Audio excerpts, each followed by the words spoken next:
नमस्कार दर्शक बीन, मैं योगन बर्देवा प्रैक्टिकल खबर से। आज मैं हूँ कालिम्पोंग का डंबर चौक, जो एक जिला समुद्र तल से करीब 4101 फुट में स्थित पहाड़ी जगह। आज मैं ख़ास तौर से यहाँ का जो एक्स एमएलए मिस्टर हरका बहादुर छेत्री जी से बात करने के लिए और इंटरव्यू करने के लिए मैं आया हूँ। और कालिम्पोंग का जो प्राइमरी हेल्थ एजुकेशन बोर्ड का चेयरमैन है, कुछ खास सवाल पूछने के लिए मैं कालिम्पोंग आया हूँ। चलिए वहाँ से बात करते हैं। नमस्कार दर्शक बिन, मैं योगन बर्देवा प्रैक्टिकल खबर से। आज मैं आपके सामने जो आप जो शख्स देख रहे हैं, शख्स को परिचय कराने का जरूरी तो है नहीं। आप लोग के सामने मैं एक बढ़िया खबर लेकर आया हूँ। आज मैं हूँ कालिम्पोंग, वेस्ट बंगाल स्टेट का कालिम्पोंग डिस्ट्रिक्ट, जो समुद्र तल से करीब 4000 किलो फीट में मैं मौजूद हूँ। आज कालिम्पोंग का एक बड़ा चेहरा डॉक्टर हरका बहादुर छेत्री जी का साथ में आज रूबरू होने के लिए आया हूँ। डॉक्टर हरका बहादुर छेत्री द्वारा ये भी कहे गए कि गोजामुमो कभी भी कालिम्पोंग जिला के पक्ष में थे ही नहीं। 2011 से 16 तक जब एमएलए थे, तब कालिम्पोंग में क्या क्या किए? वैसे ज्यादा कुछ तो नहीं। सबसे बड़ा, हाँ नहीं, सबसे बड़ा मैंने दिखता है, मुझे कहने की कोई जरूरत नहीं है।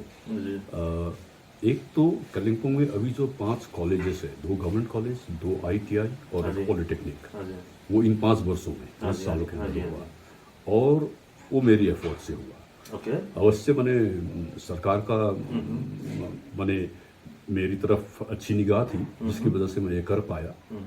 तो जहाँ पर अभी तक दार्जिलिंग में एक गवर्नमेंट कॉलेज है, 1947 में देश स्वाधीन हुआ, 55 के करीब वो कॉलेज बना। उसके बाद से पूरी डिस्ट्रिक्ट में, अगर दार्जिलिंग को तब का डिस्ट्रिक्ट माने तो कालिम्पोंग सब डिवीजन था, तो ये चारों सब डिवीजन में इंक्लूडिंग सिलीगुड़ी एक भी गवर्नमेंट कॉलेज नहीं था एक्सेप्ट दार्जिलिंग गवर्नमेंट कॉलेज। तो कालिम्पोंग तब एक सब डिवीजन था, उसमें मैं 2 गवर्नमेंट कॉलेज ला पाया, एक नहीं 2, और कहीं पर ITI नहीं था, 2 ITI आया। आपका सबसे बड़ा काम वही है? नहीं, 5 कॉलेजेस, 5 मैंने हायर एजुकेशन का इंस्टीट्यूशन, और उसके बाद तो सबको मालूम है कि ये कालिम्पोंग जिला कैसे बना। अच्छा, तो मेरी कोशिश से कालिम्पोंग जिला का बात ही किया, तो कालिम्पोंग जिला बनने में आप किसको मैंने श्रेय देना चाहते हैं? बंगाल सरकार को छोड़ के, आपका सहयोगी दल? बंगाल सरकार को छोड़ के तो श्रेय दिया जा ही नहीं सकता, क्योंकि अगर वे नहीं देते बंगाल तो कभी मिलता ही नहीं। लेकिन दूसरी, हाँ, जो मेरे साथ मेरे दोस्त वगैरह थे, अपनी जाप पार्टी थी, उसके बाद कुछ बोर्ड्स के लोग थे। उस टाइम गोजामुमो जो बिमल जी ने आपको सपोर्ट किया कि नहीं उस टाइम? देखिए, तब इन लोगों का डिमांड वो नहीं था। असल में मुझे अभी भी मालूम है कि जब मैं अलग डिस्ट्रिक्ट की बात कर रहा था, तो गोजामुमो के महासचिव जो रोशनगिरी जी हैं, उन्होंने एक स्टेटमेंट भी दिया हुआ है कि हमने उसको असेंबली में कालिम्पोंग डिस्ट्रिक्ट करने के लिए नहीं भेजा। तो इससे माने स्पष्ट हो जाता है कि उनकी रवैया क्या थी। डिस्ट्रिक्ट होने के मैंने तो समर्थन में नहीं थे? नहीं थे, बिल्कुल नहीं थे। इसी साल 2022 के अंत महीना दिसंबर के मध्य में गोजामुमो अध्यक्ष बिमल गुरुंग द्वारा आह्वान किए गए हुए गोरखालैंड धरना के क्रम में हरका बहादुर छेत्री क्या कहते हैं, सुनिए ये रिपोर्ट। सपोर्ट आप करते हैं तो देखिए, एक बात तो ये है कि फिलहाल मैं डिस्ट्रिक्ट स्कूल बोर्ड का चेयरमैन हूँ। ये एक अपॉलिटिकल ऑर्गेनाइजेशन है। अभी मैं यहाँ का प्राइमरी एजुकेशन देख रहा हूँ, नंबर 1। हाँ, तो वो फ्रीडम नहीं, एक पॉलिटिकल पार्टी जब जहाँ चाहे जा सकता है, लेकिन मुझे 10 और बात सोचनी पड़ती है। और ये ऐसा वक्त है जब मुझे सिलेबस कमिटियाँ तैयारी करना है, प्राइमरी एजुकेशन को देखना है, वो एक बात है। दूसरी बात, मुझे लगा, जो मैंने कहा भी, हो सकता है कि जिस तरह का भाषा मैंने प्रयोग किया, उससे कुछ लोगों को दिल में लगा, हर्ट हुआ। तो वो हो सकता है, वो मेरी भूल भी हो सकती है, लेकिन मेरा स्ट्रेट कहना है, अब अभी भी, तब जब कहा था तब भी, और आगे अगर कोई पूछेगा तब भी मैं यही कहूंगा कि जो भुगत रहे हैं, हाँ जी। भुक्तभोगी जो लोग हैं, अब कहने वाले भी वही है, सुनने वाले भी वही है, सिर्फ स्थान परिवर्तन हुआ दिल्ली में। ओके। तो इसका क्या नतीजा निकलेगा, ये तो सेमिनार खत्म हो गया, अब आप लोग देखेंगे ऐसे सेमिनार। माने पहले विमल जी के समय में कितनी बार किए हम लोग, दिल्ली में किए, जसवंत सिंह जी थे, दार्जिलिंग में किए, सुब्रमण्यम स्वामी आए थे, तपीरगांव अरुणाचल के एमपी आए हुए थे। माने ये मसला ऐसा है, सुनिए, ये ऐसा मसला है कि ये जब तक ये पार्लियामेंट में चर्चा नहीं होगा, बाहर चर्चा करने से इसका कोई परिणाम निकलने का मुझे तो आसार नहीं दिखते। अच्छा सर, मैं आप जो पहले जब मैं क्वेश्चन किया था, जब आप पहले उत्तर दिए थे, मैं उसी बात में आता हूँ। आप बोले थे जाप पार्टी गोरखालैंड के लिए ही खड़ा हुआ है। बिल्कुल। तो आज आके आप बोल रहे हैं primary education district school board का आप चेयरमैन है। जी बिल्कुल। आप ये बोल रहे हैं अगर ये स्कूल बोर्ड का चेयरमैन अगर हो तो गए हैं, लेकिन अगर हम दिल्ली में जाकर धरना देंगे तो इसमें थोड़ा प्रॉब्लम आ सकता है। ये नहीं, प्रॉब्लम आ सकता है नहीं है, मेरा प्रायोरिटी फिलहाल ये है स्कूल बोर्ड का। स्कूल बोर्ड से पहला तो अगर पार्टी को तो देखना पड़ता है। अगर नहीं, वो तो मैं देखूंगा ना कौन सी चीज क्या है, उसकी प्रायोरिटी तो मैं डिसाइड करूंगा। पार्टी का प्रेसिडेंट मैं हूँ। लेकिन आप भी तो पार्टी से रिलेटेड हो। डॉक्टर हरक बहादुर छेत्री के मुताबिक अगर कोई भी आदमी या पार्टी अगर मुझे गोरखालैंड के लिए ईमानदार साथ अगर आगे आएगा तो वो सदैव उसके साथ रहेगा करता है, और वो स्ट्रैटेजी, उनकी रणनीति को देखकर मुझे लगे कि हाँ ये सही रास्ता है, यहाँ से हम कहीं पहुंच सकते हैं, तब हम जरूर सब कुछ छोड़ छाड़ करके उसके पीछे लगेंगे। लेकिन अभी दिखाई दे रहा है एकदम आईने की तरह साफ संभावना नहीं है, साफ है कि नहीं, वो भी मैं नहीं कहूंगा कि ये किधर जा रहा है। तो उसको विश्वास करने का या ना करने का इतना विवेक मेरे पास है, और वो निर्णय लेने की अधिकार भी मेरे पास है। अच्छा, तो वही अधिकार को आपका कहने का मतलब अभी फिलहाल मजदार में है? नहीं, मैं मजदार में नहीं हूँ, मैं इसीलिए स्पष्ट कह दिया मैंने। मैं आपको क्वेश्चन कर रहा हूँ, जैसे कि दिल्ली में जो विमल जी की अगुवाई में, अब विमल जी ने आपने अपने भूल भी स्वीकार लिए हैं, भूल भी स्वीकार लिए हैं विमल जी ने। हाँ जी, हाँ जी। क्या भूल स्वीकार? ऐसा बोले हैं कि हो सकता है मेरे से गलती हो, पिछले दिन मेरे से गलती हो, तो जितना भी बात है वो तो उनकी बात है, उससे मुझे, क्योंकि अगर कोई रियलाइज कर रहा है तो आप जैसा विद्वान आदमी साथ देना एक नहीं, देखिए हमें ऐसा जैसा ही नहीं हो जाता है। ऐसा है ना, उन्होंने रियलाइज किया और मुझे साथ देना पड़ा। मैं रियलाइजेशन पर नहीं, जो एक्शन होता है, जो स्ट्रेटेजी होता है, जो फ्यूचर प्लानिंग होता है, वो अगर साउंड हो कि लगे, विश्वास लगे कि हाँ ये सही तरीका है, तब जाएंगे। इतना एजुकेशन के बाद देखिए, अगर कोई शिक्षित है तो वो गलत को गलत नहीं कह सकता, तो क्या फायदा ऐसे शिक्षा का? जो मुझे गलत लगे, मुझे वो कहने की साहस भी होनी चाहिए, हिम्मत भी होनी चाहिए। अच्छा, जैसे कि विनय तामाङ जी जो टीएमसी की ओर से है, और विनय सर जी भी एक गोरखा की हैसियत से वहां पर दिल्ली पे गए। उनके बारे में माने एक गोरखा, आप वो बेटर कह सकते हैं, वो बेटर कह सकते हैं। आप पहले बोले कि कोई ऐसा गोरखा हो कि गोरखालैंड का समर्थन न करता। मैं गोरखा हो भी नहीं बोल रहा हूँ, कोई भी ऐसी काम हो, कोई भी ऐसी प्लानिंग हो जिससे लगे कि हाँ माने हिल के हित में हो रहा है। विमल जी तो बोल रहे हैं कि सब आके हमको सजेस्ट करे, प्लान करे बोल के सबको, शायद आपको भी चिट्ठी दिया था। हाँ दिए थे मुझे भी। आप एक विद्वान आदमी हो कि मैं अपना पर्सनल हिसाब से आपको मैं नहीं बोल रहा हूँ, मैं एक पब्लिक रिप्रेजेंटेटिव हिसाब से मैं आपको मैं बोल रहा हूँ। अगर आप एक विद्वान है पहाड़ का, कालिम्पोंग का एक विद्वान, तो विद्वान को क्या करना चाहिए? ये बात जो विद्वान नहीं है उनसे सुननी चाहिए। विद्वान क्या करेगा ये डिसाइड, जो पढ़े लिखे नहीं है वो लोग डिसाइड करेंगे कि विद्वान खुद डिसाइड करेगा? मुसीबत तो यही है, लोग मुझको बुद्धिजीवी भी कहते हैं, और जो खुद को बुद्धिजीवी नहीं मानते वो कहते हैं अरे इसे तो ये करना चाहिए था, ये क्यों नहीं किया? इसका मतलब तो बुद्धिजीवी वो हुआ जो सुझाव दे रहा है मुझे, और मुझे नहीं मान रहा है बुद्धिजीवी। और वो जो उसने बुद्धिजीवी कहा मुझे, मैंने नहीं कहा उसको बुद्धिजीवी कहने के लिए मुझे, मैं बुद्धिजीवी नहीं हूं, मैं मानता हूं, क्योंकि मैं जानता हूं मैं बुद्धिजीवी नहीं हूं। लेकिन वो लोग जो खुद को बुद्धिजीवी नहीं मानते, हमें बुद्धिजीवी मानते हैं, उसके ऊपर से सुझाव देते हैं। सुझाव कौन देता है? सुझाव तो बुद्धिजीवी देगा ना।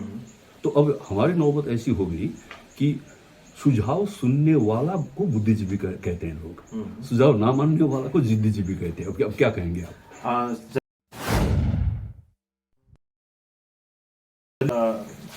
गोरखालैंड का अगर मैप तैयार हो गया, अगर हिल एरिया का जितना भी पार्टी मिलके अगर आपको इनवाइट किया तो आप जाओगे वहां पर? नहीं, मेरा जो अंडरस्टैंडिंग है सेपरेट स्टेट का, वो बताने के लिए मैं जाऊंगा कहीं भी, अगर सही लगा कि सब कुछ माने सिर्फ अपनी राजनीतिक दल को सुदृढ़ करने के लिए नहीं कर रहे हैं, और ये असल में मूवमेंट के लिए कर रहे हैं, और ये सही कदम भी ये लोग उठा रहे हैं, ऐसा मुझे लगा। तो मेरी तरफ से मैं जितना जानता हूँ, और मुझे लगा कि ये सही वक्त के मुझे कुछ कहना चाहिए यहाँ पर। अच्छा। तब मैं बेफिक्र वहां पर जाऊंगा। अच्छा, ठीक है सर। जैसे कि बीजेपी 2024 में तो इलेक्शन हो रहा है, अभी तक बीजेपी ने कोई अपना वादा पूरा किया नहीं। बहुत साल से वादा पे वादा किया जा रहा है। अब बीजेपी अभी तक एक भी गोरखाओं के लिए कुछ काम किया नहीं, इवन 11 जात गोष्ठी के लिए कुछ किया नहीं। इसके बारे में आपको क्या कहना है सर? मुझे कुछ नहीं कहना है, बावजूद इसके अगर लोग उसको सपोर्ट करें तो मैं क्या कह सकता हूँ?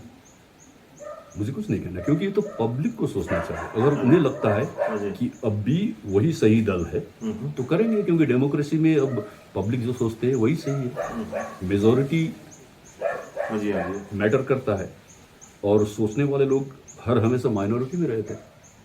अच्छा, और माइनॉरिटी का कोई माने, वो कहते हैं ना, इकबाल ने कहा था ना, जमहूरियत एक तर्जे हुकूमत है जहां बंदों को गिना जाता है, तौला नहीं जाता। माने गिनते हैं लोग, अगर आप तौलोगे तो एक आदमी का वजन माने 1000 आदमी से ज्यादा हो सकता है जो सोचने वाला हो, लेकिन तौलेगा कौन? ये तो गिनने का। अच्छा, 2024 में जो इलेक्शन आ रहा है सर, अगर कालिम्पोंग एरिया में अगर बीजेपी आपके और हाथ बढ़ाया समर्थन के लिए, आपका स्टेप क्या रहेगा छोटकरी में? नहीं, वो लोग नहीं आएंगे, नंबर 1। अगर आए तो बाई चांस। नंबर 2, मैं पूछूंगा कि मैं क्यों सपोर्ट करूं, ये तो पहाड़ क्यों सपोर्ट करे, क्या दिया है आपने 15 साल में? पूछूंगा, ये पूछने का अधिकार है मुझे, क्योंकि कोई कारण होना चाहिए सपोर्ट करने के लिए। हाँ जी। बीच में जब एक बार नॉर्थ बंगाल की बात हुई थी, जॉन बार्लो ने शुरू किया, आवाज उठाया था, तो काफी लोगों ने विरोध किया। मैंने लेकिन उसको विरोध नहीं किया। मैंने इसलिए विरोध नहीं किया कि कुछ भी हो, अगर ये करेंगे तो हमारा प्रोस्पेक्ट थोड़ा बेहतर होगा, क्योंकि कहाँ 9 करोड़ की बंगाल की पॉपुलेशन, और नॉर्थ बंगाल हुआ तो ये 3-3.5 करोड़ की पॉपुलेशन। अच्छा। और हो सकता है कि कैपिटल सिलीगुड़ी में हो जाए, तो हमारे लिए तो माने उतना नहीं हुआ तब भी फायदा ही होगा। तो क्यों ऐसे चीज को विरोध करें, माने आंख बंद करके विरोध करना। और यहाँ पर तो सपोर्ट भी आंख बंद करके करते हैं लोग, विरोध भी आंख बंद करके करते हैं। अच्छा सर, मैं दूसरा टॉपिक पे आता हूँ। छोटकरी में भारतीय गोरखा प्रजातांत्रिक मोर्चा की ओर से सुभाष सिंह जी का जो मूर्ति या स्टैचू बनाने के लिए जो पास किया गया जीटी की ओर से, लेकिन जेएनएफ की ओर से ऐसा कहा गया जब तक गोरखालैंड होगा नहीं, स्टैचू नहीं होगा, नहीं बनेगा। तो इसके बारे में आपको क्या कहना है सर? मुझे इस बारे में कुछ नहीं कहना, क्योंकि ये प्रजातांत्रिक मोर्चा ने क्यों सोचा, हाँ जी, और जब सोचा और हाउस ने पास किया तो उसे जेएनएफ ने क्यों विरोध किया, मुझे नहीं मालूम। ये क्वेश्चन को वो लोग ही बेहतर आंसर दे सकते हैं। अच्छा सर, मैं आपको एक क्वेश्चन करता हूँ। Primary education district school board का आप चेयरमैन हैं, करीब अप्रैल में आप शायद हुए थे। अप्रैल से। तो वहां से लेकर अभी तक शिक्षा क्षेत्र में, प्राइमरी शिक्षा क्षेत्र में क्या क्या सुधार हुआ?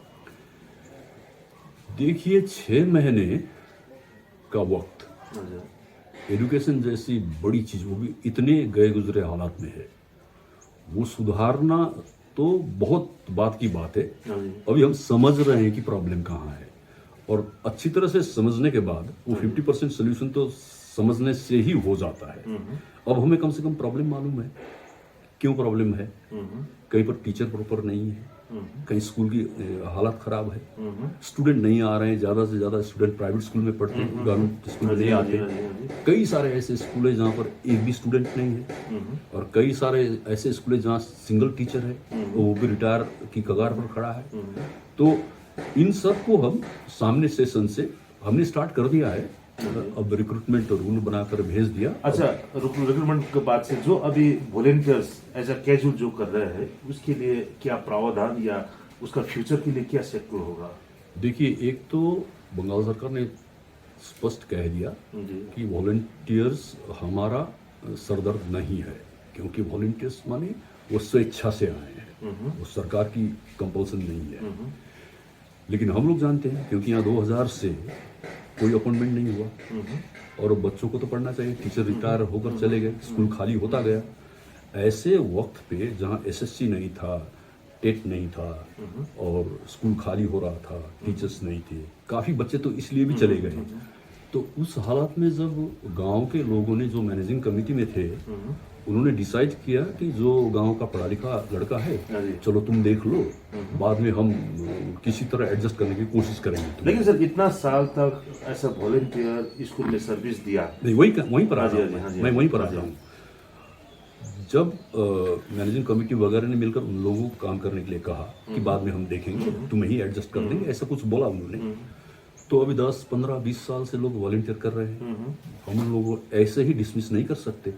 तो इसीलिए मैंने जीटी में भी एक सुझाव रखा है कि जब रिक्रूटमेंट रूल बनेगा, तो जितने भी कॉम्पिटेंट क्वालिफाइड वॉलंटियर टीचर्स हैं, उनके लिए थोड़ा प्रोविजन रखेंगे। लेकिन एग्जाम देना होगा, टेट का एग्जाम तो देना ही होगा, लेकिन उनको थोड़ा बहुत कंसेशन मिलेगा, क्योंकि इतने साल उन्होंने ऑलरेडी वहां पर स्पेंड किया हुआ है। शुक्रिया सर टाइम देने के लिए।